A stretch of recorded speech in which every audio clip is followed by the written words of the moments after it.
안녕하세요. 비들랩스입니다.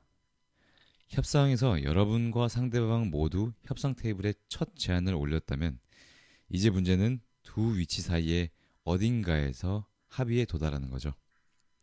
이상적으로는 상대방보다 여러분의 제안 시작점에 더 가까워야겠지만 때론 두 사람 모두 시작 위치에서 전혀 움직일 것 같지 않을 때가 있어요.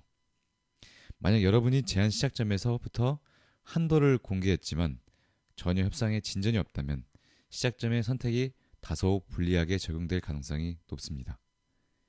예를 들어 여러분이 감당할 수 있는 최대 금액이 100만 원인데 거기서부터 제안을 시작한다면 상대방은 여러분이 마지못해 조금 더 지불을 하기를 기대하고 있을 거예요.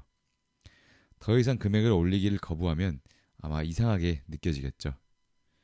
상대방 입장에서 여러분은 너무 완고해서 움직이지 않을 것처럼 보여서 거래를 성사시킬 마음이 없다고 생각해서 거래를 포기해버릴 수도 있습니다. 그래서 시작은 조정이 가능한 여유를 두고 시작을 해야 해요. 예를 들어 80이나 50에서 시작해서 협상 과정을 거쳐 마지못해 100까지 올라가세요. 그럼 이때 제한 금액을 조정할 때 네, 그러면 지불하겠습니다. 나 아니면 그러면 더 할인해 드리겠습니다. 라고 말하게 될 텐데 그렇게 하면 끝일까요? 이럴 땐 일방적으로 양복하는 것보다는 어떤 조건을 제시해주면 그 가격에 맞춰서 해드리겠습니다. 라며 거래나 교환을 하는 게 훨씬 낫습니다. 여기에는 세 가지 이유가 있어요. 첫째, 여러분이 양보하면 나약해 보이고 상대방은 더 강하게 압박을 해올 겁니다. 사람이 참 간사한 게 여러분이 조금 더 해주면 상대방은 더 요구를 할 거예요. 둘째, 그냥 내어주는 대신에 교환을 하면 조정해주는 대가로 약간의 보상을 기대할 수 있습니다. 실제로 여러분이 준 것보다 더 많은 것을 돌려받을 수도 있어요. 2만 원을 추가로 할인해 줄 수 있지만 그 대신 상대방에서 입장에서 주기 쉬운 5만 원 가치의 무언가로 돌려받을 수도 있어요. 그게 1년치 계약이 될 수도 있고 다른 바이어에게 추천을 해주는 게 될 수도 있겠죠. 지금 2만 원 할인해 주는 것보다 다른 바이어를 소개받는 게 잠재적으로는 더 큰 이익이라고 볼 수 있겠죠.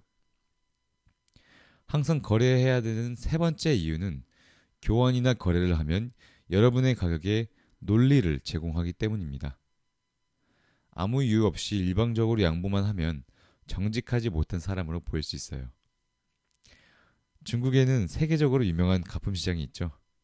가끔 제가 이제 중국에 갈 때마다 재미로 들리고는 하는데 마음에 드는 셔츠 한 벌을 구매를 하려고 한번 물어봤더니 한국 돈으로 약 8만 원 정도를 요구하던 걸 흥정을 통해서 만 원에 구매한 기억이 납니다.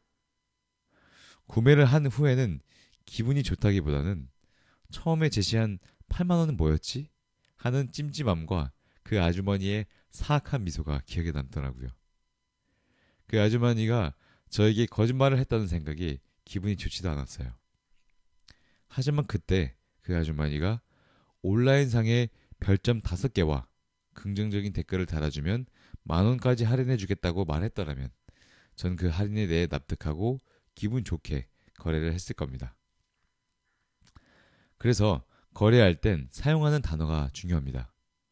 거래 제안은 항상 어떻게 해 주시면 제가 그렇게 해 드리겠습니다. 여야 합니다. 예를 들어 가격을 10%로 줄여주시면 선불로 지불을 할 수 있을 것 같아요. 라든지 배송기간을 일주일로 늘려주시면 가격을 10% 낮춰드리겠습니다. 라고 할 수 있겠죠. 이런 방법에는 거래가 없으면 움직일 수 없다 라는 메시지가 숨겨져 있습니다. 판매하는 입장이나 구매하는 입장에 상관없이 이 방법을 반드시 사용하셔야 해요. 협상에서 조건을 걸어 교환을 통해 상대방의 무리한 요구를 방어하고 양보하는 만큼 일부 대가를 얻어내면서 거래가 합리적인 것처럼 보이도록 만드세요. 여러분도 다음번엔 협상할 때 절대 일방적으로 양보하지 않겠다고 저와 약속하시죠.